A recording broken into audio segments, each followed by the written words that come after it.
Have you ever noticed how quickly your mind jumps to explaining why change won't work for you?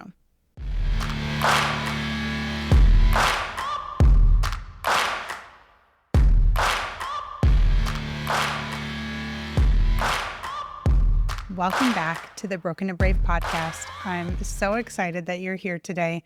And I want to talk to you about something that can be quite challenging to see when you are inside of it. And I'm hopeful that me shining a light on this is going to encourage you just to get curious about where this is showing up in your life. And I'm not saying if it's showing up in your life, but where it shows in your life, because you're human. And I've even caught this pattern in myself recently. Now, I know that you probably get in this role, I encounter a lot of individuals who want to change their life. And some of them dive in and they get it done. And others say phrases like, I don't know, now's just not the right time, or I just need to understand it more, or I'm too overwhelmed right now. I don't have the time right now. I need more certainty about it. And I get that. And honestly, I've probably said those phrases in various ways throughout my lifetime, many times. But what if you have been interpreting those thoughts as proof that you can't heal or that this is something that you're going to stay stuck in? And that's not what it means at all. What if this is just evidence that your nervous system is trying to, and I'll say, quote unquote, protect you by keeping life predictable and familiar? That's what our nervous system wants, familiarity. Even if familiarity is painful, even if it's anxiety. When you take that into account, though, we as humans sometimes argue for the very things that are keeping us stuck. And so I want you to get curious about that right now. Where have I been arguing for the very thing that is probably keeping me stuck? What do I fight for in my life that maybe if other people saw, they would think I could overcome this? If you're thinking, okay, wait a second, I don't do this. Just stay in that place of curiosity because I've seen it over and over and over again.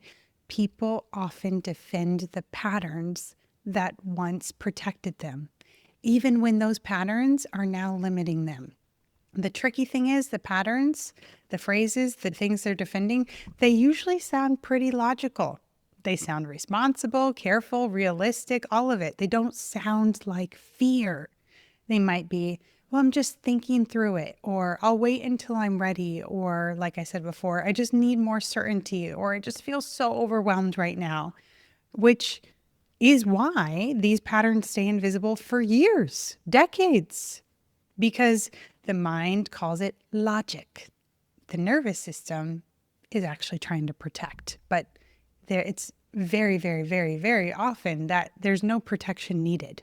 And once you start seeing that, so many things begin to make sense. So for example, if someone says, well, I've always been an anxious person, on the surface, that can sound factual. And they probably have dealt with anxiety for as long as they remember.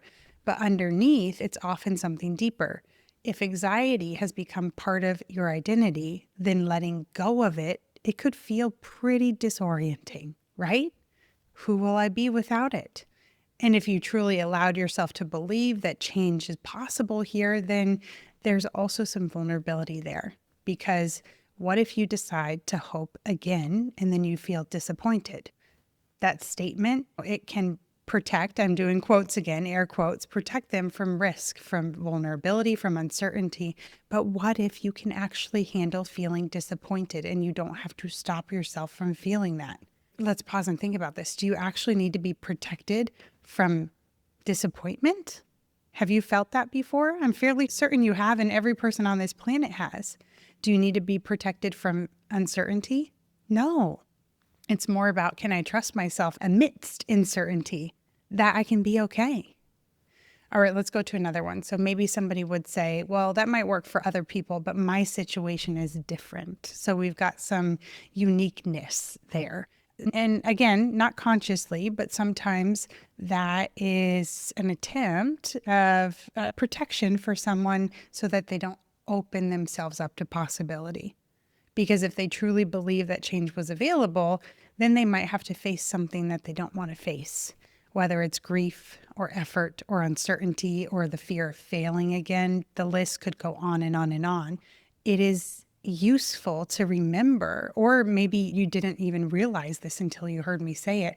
Every pattern gives something, even the ones we say we want to change. Don't gloss over that. So every single pattern gives us something positive, a payoff or a hidden reward, even the ones that we say we want to change. I want you to take that quite literally. And I'm going to give you a couple examples. Anxiety, maybe it creates exhaustion, but it can also create a feeling of being prepared. Overthinking, it can create a lot of overwhelm, mental overwhelm, but it can also create the illusion of control and the avoidance of feeling something that maybe that person doesn't want to feel. People pleasing can feel draining, right? But it also can feel safer than risking judgment from somebody or disconnection from somebody. And hypervigilance, always being on guard and like, what if this? Yeah, that can feel exhausting, but it can also create the feeling that you're staying ahead of danger. So part of healing is actually getting honest with, what has this pattern been giving me? A lot of times when people are asked that question, they'll say nothing positive, but you just saw me or heard me give 4 examples.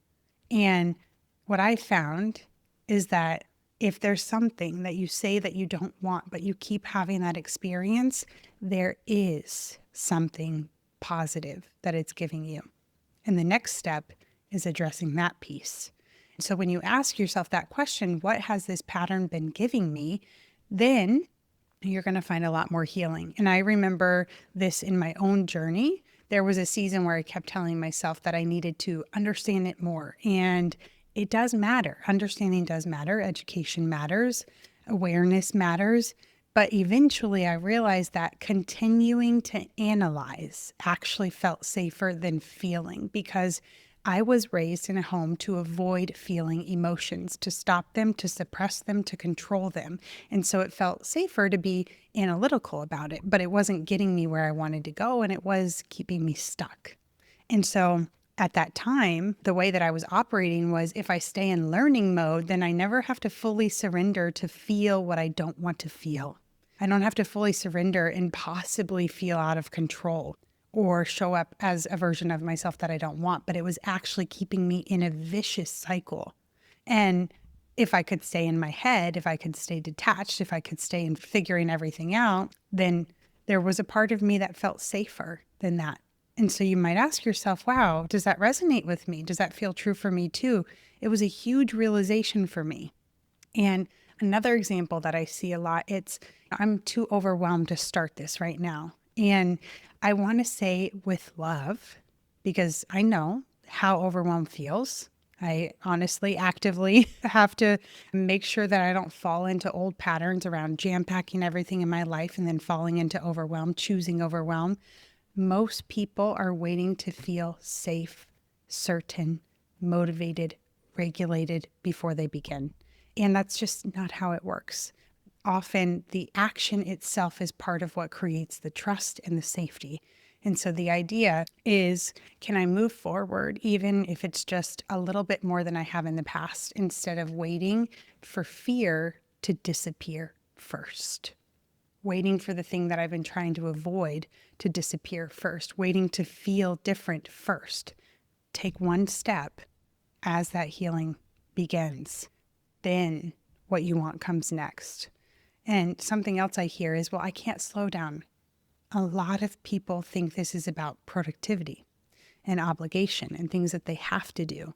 But what would slowing down expose? What would it reveal in me? I want you to ask yourself that. Exhaustion, sadness, loneliness, grief, unmet needs. And so in that way, perhaps choosing to stay busy actually has been, and I'm going to put air quotes again, protective, because then you get to avoid feeling what you don't want to feel. Everything that you want is on the opposite side of what you're avoiding. And this is where it's another deeper layer, because sometimes people, they're not just afraid of staying the same, they're afraid of who they might become if they finally let go of that survival strategy. And I know I can tell you there's nothing to be afraid of. You've got an oxygen tank down there, that it's okay, and that everything you want is on the opposite side of what you're avoiding. But you may still have questions come to your mind, like, if I stop over functioning and doing it all, will people still need me? Will I matter? And if I stop people pleasing, will people still like me? And if I stop being hypervigilant, will I miss something important? And if I stop carrying everything, who am I? This is the work that we do together. Yeah, that fear comes up, but it's more about, can I trust that if that happens, I've got this? And it's more about regulating that in your body and getting your body out of fight or flight so that you are in charge of your safety. And I'll point this out too. If you heard me say those things, I'll say them again. If I stop over functioning, will people still need me? If I stop people pleasing, will people still like me? Okay, if you pause and you look at that, it's very black and white thinking. Your mind is telling you, well, if I'm not this thing, then I'm the complete opposite, which, let's be real, when does that happen? Next to never. But mind, fear, will tell you that that's going to be the case. Healing anxiety often requires grieving the illusion that you have control. It also requires loosening up the avoidance, facing things that you might have avoided for a long time, and overthinking and hypervigilance and constant preparedness. You may be operating in a way that you think those things are keeping you safe, but they're keeping you stuck. And that's deeper work that we do inside of Brave Academy, and that I love doing with women, because the breakthroughs that I see as a result of this is just massive. I actually had a one-on-one call with a new client today. She did the anxiety relief experience and then came into the program, and she said, Dr. Steph, this is so much deeper than I ever imagined, ever. She went through one small section, the 7-day Ditching Anxiety Accelerator. She said that alone was worth the entire investment. And she's not even getting started yet. She's just barely started. This is not just about healing anxiety. We are healing your attachment to survival strategies that you've held on to. Maybe during difficult seasons, it helped you, quote unquote, survive, and it's keeping you stuck now. Maybe hypervigilance at that time, it helped you anticipate danger. Maybe people-pleasing protected connection. Maybe overthinking helped you feel prepared, and avoidance helped you survive overwhelming experiences.